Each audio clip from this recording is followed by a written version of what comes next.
So having by the power of yoga. So when you take the breath, see, this is very important. When you take the breath, there is a very important activity that happens. You are not supposed to be taking the breath for the purpose of living. I'm alive, so I want to breathe. No. This breath has a very important functionality. Remember, it is triggering the two motions of upward and the downward motions, isn't it? Please remember this. Don't forget when you are breathing. We do breathing only for the sake of breathing. So, when you do this with the power of yoga, you are thinking about the divine when you are breathing. You want to be one with God. What did Sri Krishna say in the previous verse? That you have to be constantly thinking of me. So, the breath which is there creates a sound. The sound is important. You see, when you do shallow breathing, there is no sound coming, isn't it? There is no sound coming. Now I am breathing a little hard, that's why you can hear my sound. Or when you have a stuffed nose, you know you have a sound. That is different. We are not talking about the stuffed nose sound. We are talking about a breathing sound. So if I put my finger on my right nostril and I close it and I do this, can you hear the sound coming? And exhalation also. Like that. Inwards, outwards. Right? So both these sounds which come, they are important. So we will come to the sound also. So when you take the breath, we have to remember the Lord. So as many breaths as you take, the remembrance of the Lord's name is important. So we are doing Bhagavad Gita chapter 8 verse 10. Today we are going to understand a little bit about meditation and the techniques that Sri Krishna is advising. So let us listen to it. So verse 10 says, having by the power of yoga firmly held the life breath in the space between the two eyebrows, even at the time of death, and then contemplating on God with a steadfast mind full of devotion, he reaches verily that supreme divine Purusha or God. So this is a technique which is advised. Now, what is this specific technique which is mentioned over here? Having the power of yoga firmly held the life breath in the space between the two eyebrows at the time of death. These are the two eyebrows. There is a space over here in the center. This particular space, which is right here, bang in the center. This particular space has a very great significance in our life. The reason is because when we breathe from our nostrils, the air enters in between this cavity over here and it goes inwards. Alright? So there is a space behind our eyebrows from where the air turns inwards. So the starting of the air pipe is there. If you can see up your nose, you will come to know that. There is a nasal septum over here, the dividing factor. And this point over here, if you see in a skull, a skull, from there is a hole from where the particular thing, the air enters our space, air space. Then there is a direct flow from there up to a point where it separates our food pipe. So there are two pipes over there. One is the air pipe and one is the food pipe. So there is a separation, and this separation, there is a particular flap which goes this way, this way. Now, why is this space important? This space is called the bridge. There is a bridge. This bridge is very, very important in our life. Those who follow the Kundalini, the different paths, the inward and the outward breath, and then there is a path behind in the spinal column. So wherever there is a path for the nerves going up and down, they are called efferent and afferent nerves. If you know a little bit of science, these efferent and afferent nerves are very, very important. They are just behind that, just behind it. So there is a lot of connection between the brain and the rest of the body. At the back of the neck, the one which we call as the nape, N-A-P-E, there is a small gap. This gap is directly in line. If we draw a line like this, a median across from here to here, there is a point where it crosses. So there is a point where these two meet. Okay?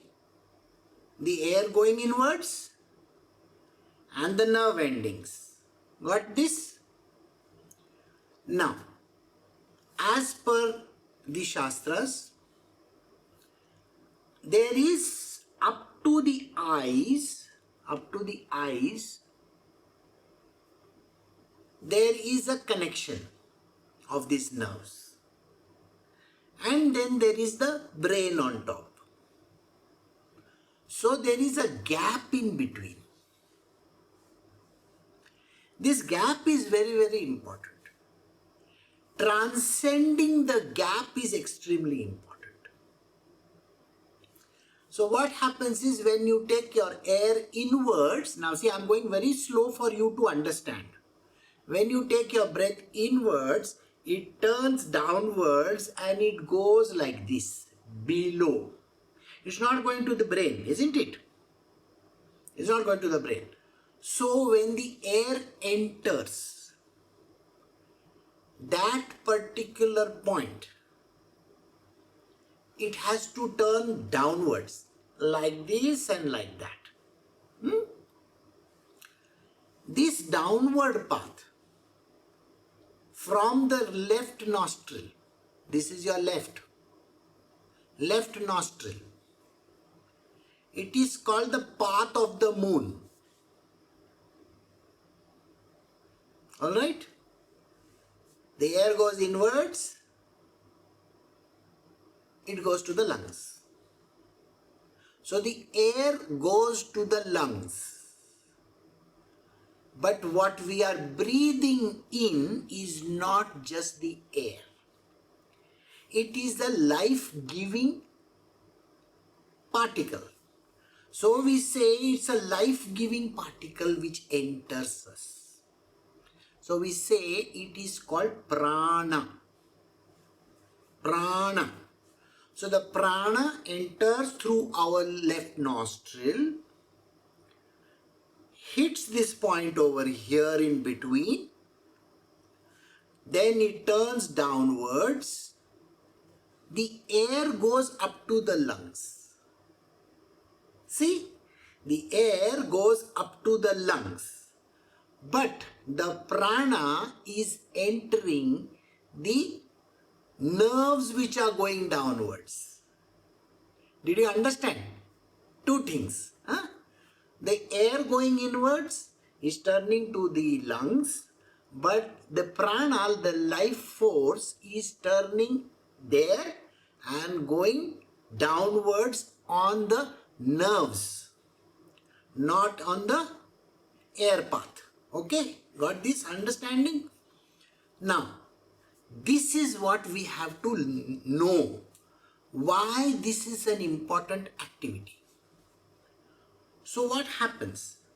When this particular life breath enters these particular nerves going downwards, it doesn't go to the lungs.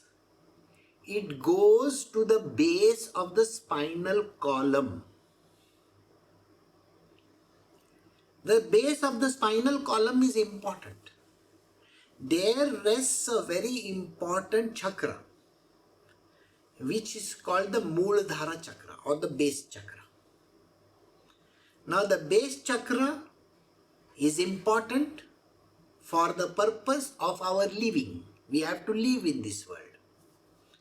So it also has the basic quality of life.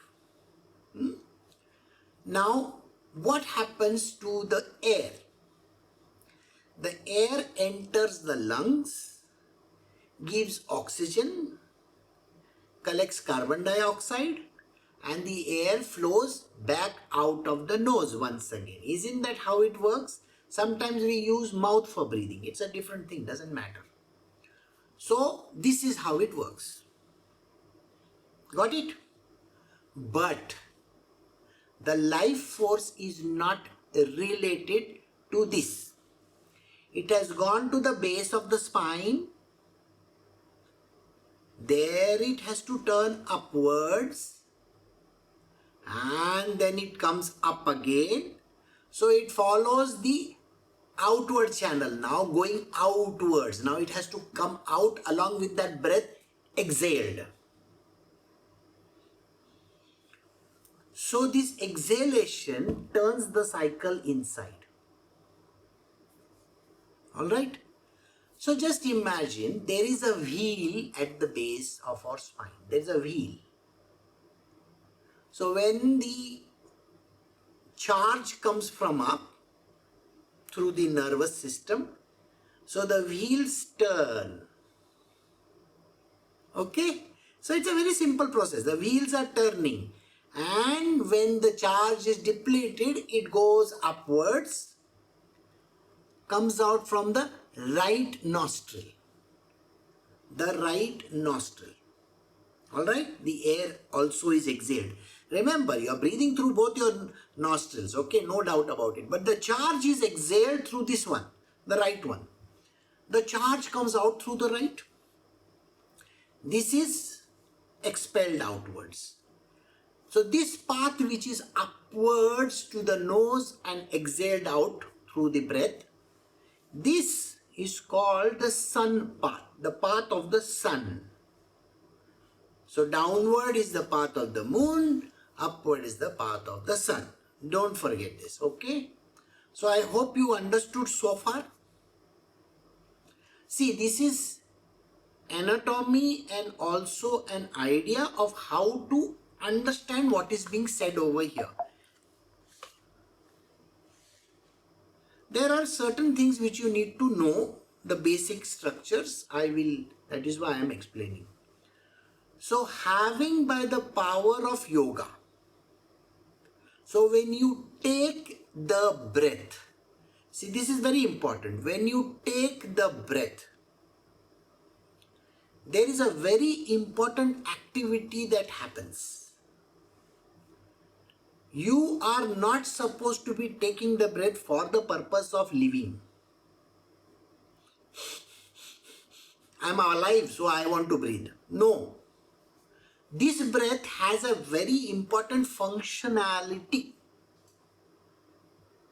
Remember, it is triggering the two motions of upward and the downward motions, isn't it? Please remember this. Don't forget when you are breathing. We do breathing only for the sake of breathing.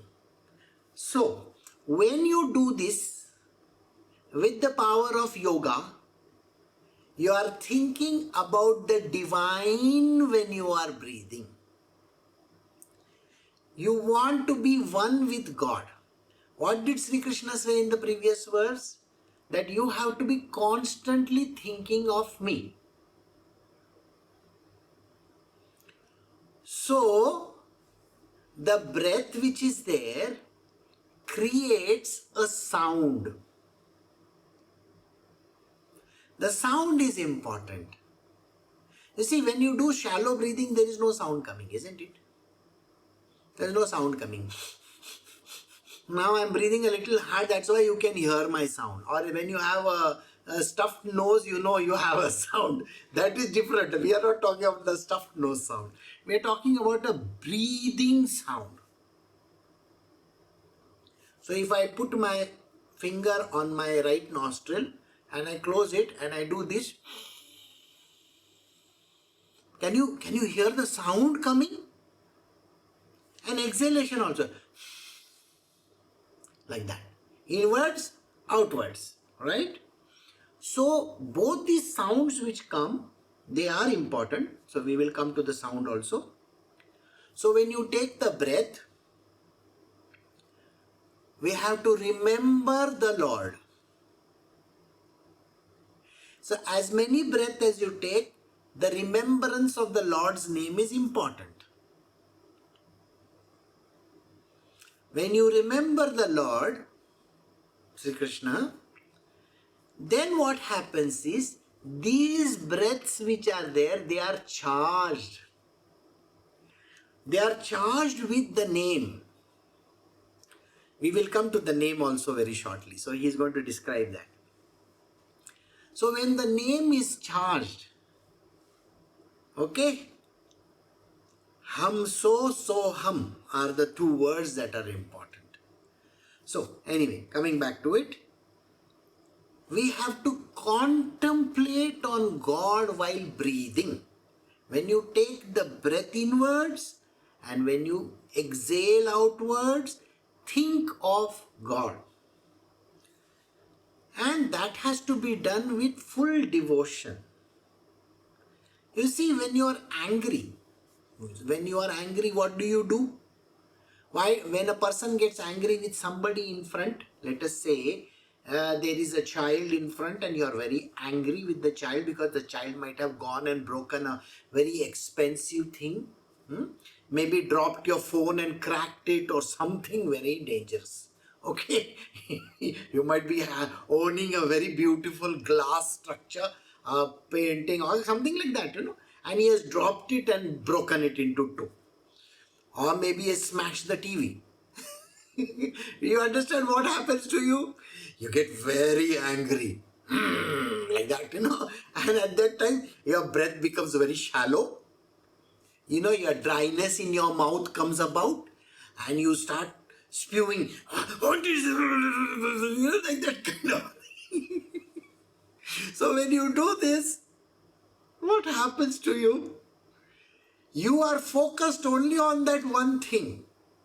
The broken TV or something like that. You are just focused on that one thing.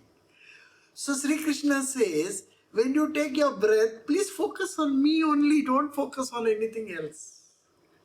Alright, so you have to focus only on me. Because the breathing is important. The life breath which is coming. Okay, remember the life particles that are coming. They are the ones which are very important. Breath is one thing which goes to our lungs and all. That is another thing. But this life breath is very important. It is going inwards and triggering something inside of us. So that. So, we will do this verse. Having the power of the yoga, I hope you understood. Firmly held the life breath in the space between the two eyebrows. Even at the time of death. So he is describing an activity here. We have to bring this trigger which is there, which is at the bottom of our base, this spinal column. We have to bring it upwards. Remember, I told you, inward breath, outward breath. There are two breaths, So when you are putting the breath inside of you, it is the life force is putting that circle right round. It's giving it a twist. And then it comes up. A simple phenomena is the wheel which children play with, The moment you push it against the wind, what happens? It turns. You must have seen, no? In the fair, the child is always given this, wheel made out of paper, and he is holding it with one stick. Okay, I think I should keep that as a prop in behind me or something like that one of these days. So when you push it against the wind, what happens? It turns. And when you pull it inwards, it turns in the reverse order. You must have noticed this. I hope you all notice it. Okay, so this is what happens. So when you're taking the breath in and when you're pushing the breath out, breathing in brings the life back into you. Breathing out, the process is important because all the exhaled particles are going out. But now at the time of death, what is happening? Your life breath itself is going away.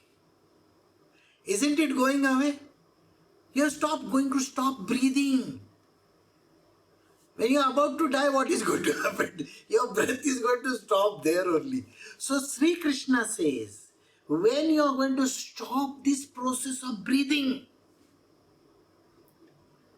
bring that life force up to this place. The gap in between the brain and between the eyebrows, the two chakras are there. One is the Sahasrahar and this is the Agya chakra. So Agya chakra gets charged. The Agya chakra is in between the eyes. So when you stop your breath over there, hold it there.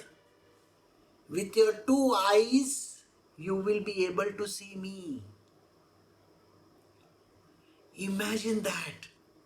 So at the time of death, when your life particles are in between this place, exhalation with your eyes.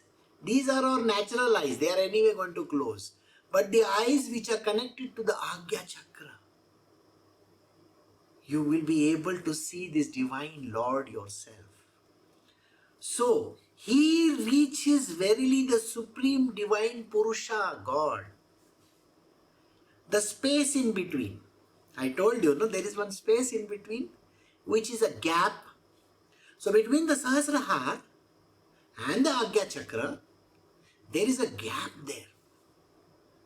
This gap is important because this is the gap where nothing exists. Nothing exists. And the last 2-3 topics of mine, I was doing the same thing. Nothing means Brahma. Brahma is there. The unmanifest divinity exists there. So you are going to be completely there. So at the time of death, this is how we have to practice dying. Then you would have reached the straight process. So there is a process by means of which liberation is also possible. Got it? So we move to the next verse. We are doing Bhagavad Gita chapter 8 verse 11. I shall tell you briefly about the supreme goal. That is God, who is the embodiment of truth, knowledge and bliss, Satchidananda, which is the knower of the Veda terms as the indestructible, which striving recluses, free from passion, merged into, and desiring which the celibates practice brahmacharya. Alright? So now Sri Krishna is going to describe this unmanifest divinity. So what is this unmanifest divinity? A divinity which is supposed to be there but yet is not there because we cannot experience this divinity through any process. What processes are we talking about? Through your eyes you can't see this divinity. Through your ears you can't hear. So by using your own bodily parts, this divinity is not visible, is not understood. No way. Even the experience by itself cannot be got. See, you can experience certain things when you can touch, feel, see and all those things. But here, this divinity which we call as the indestructible, the Brahma, is actually not understood. So he says, I will give you a brief account about this particular divinity, this particular goal. Remember, you have brought the bread till here. Remember this. So when you have brought the bread till here, you are going to be lost in this divinity which is called the unmanifest. So what is this? Now this gap in between the two, the Sahasrahar and the Agya Chakra, it is called Brahmandra. Brahmandra means basically the knot, K-N-O-T, knot of Brahma. Brahma is the unmanifest. So there is a knot of the Brahma. So when you bring it up to this, up to the eyebrows, this exhalation, we have brought charge the chakra upwards. Now how do you charge the chakra upwards? Remember this, one more thing. So when the air is going downward, I should not be calling it air, I should call it the life force. When the life force is going downwards, it is hitting the different channels. The first channel it is hitting is the Agya Chakra, then the second one is the throat, third one is the heart, fourth one is the solar plexus, fifth one is the gonads, and sixth one is the Muladhara, that is the basal chakra. Alright? 6 chakras in all, total. So when it is going downwards, imagine all these 6 chakras are those 6 wheels. 1 wheel, 2 wheel, 3 wheel, 4 wheel, 5 wheel, 6 wheels. So when the air is going downwards, they are turning. Are they turning? Good. So when they go to the bottom, they have no exit out there, so it is coming upwards. So when it is coming upwards, it is turning those wheels again. So when it is coming again, so 6 wheels are again getting turned. Alright? And when you are exhaling out through this nostril again, what is happening is it is hitting the last chakra, Agya Chakra. Alright? Does it go to the brain? No, it is not going to the brain. It is going outwards. Now when it comes here back again, have you charged the last chakra now? Naturally there is a charge, isn't it, to the last chakra.